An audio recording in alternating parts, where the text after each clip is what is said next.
During my telephone chat with the psychic, she said, "I don't know why I'm telling you this, but write this down, death doula."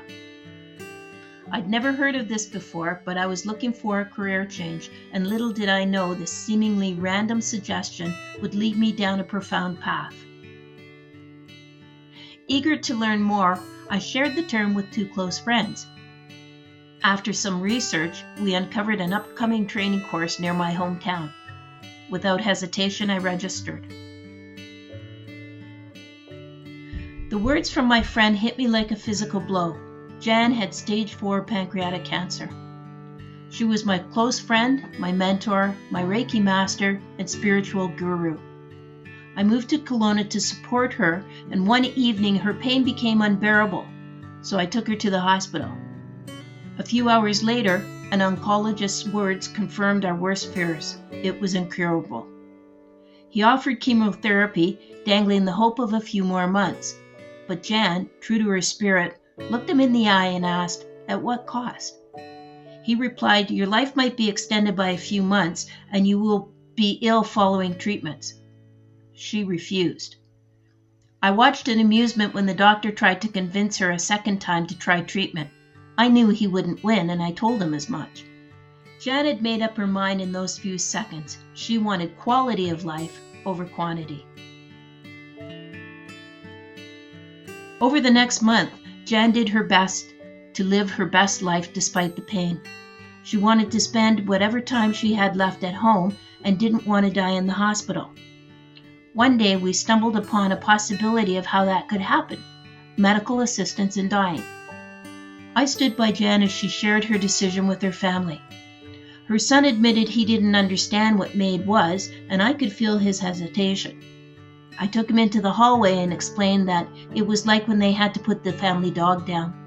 I literally saw a light bulb go off in his eyes. That wasn't something I would say to anyone, but he was like family to me. One evening I was getting ready to leave the house as Jan's family members gathered around her in the living room.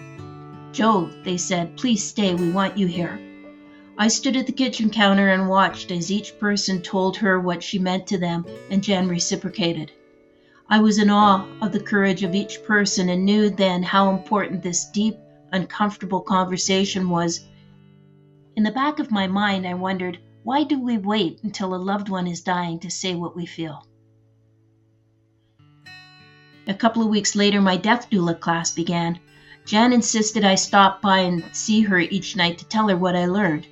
She knew firsthand the value of having an advocate and made me promise to continue doula work and help educate about the option of MAID. On Jan's final earthly day, 16 of her family and close friends gathered at her home to say our final goodbyes. We laughed, we sang, we cried. When the medical team arrived, Jan was calm. She had told us that she believed her time on Earth was over and that she could do so much more from the next dimension. She was very spiritual, and her belief helped calm us all. As the first medication was administered, our friends sang the Woman's Warrior song with a tenacity I will never forget.